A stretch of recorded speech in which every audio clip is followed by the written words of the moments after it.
మైత్రేయునితో విదురుడు ఇలా చెప్పాడు. మహాత్మా, శ్రీకృష్ణుని మంగళమయమైన చరిత్ర అనే అమృతాన్ని మనస్సుతో తాగేవాడు ఇతర కథలనే విషం త్రాగడు.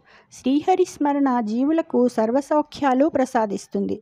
శ్రీహరి నామాలకు కథలకు విముఖులైన వారికి ఇహపరాలు రెండూ దూరమవుతాయి.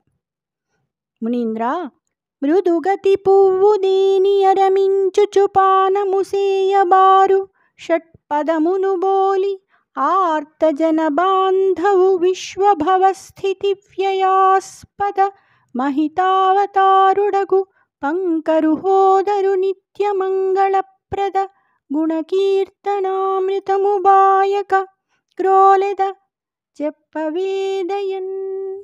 చాలా మృదువైన రీతిలో ఆనందపడుతూ పువ్వుల్లోని మకరందం తాగే తుమ్మెదలాగా ఆర్తులకు ఆత్మబంధువు, సృష్టి స్థితి లయాలకు ఆధారము, ప్రశస్తావతారుడు, ఎల్లప్పుడూ శుభాలను ప్రసాదించే శ్రీకృష్ణుని గుణ సంకీర్తనమనే అమృతాన్ని విడవకుండా తాగుతాను కాబట్టి దయతో నాకు చెప్పండి. జయ శ్రీకృష్ణ.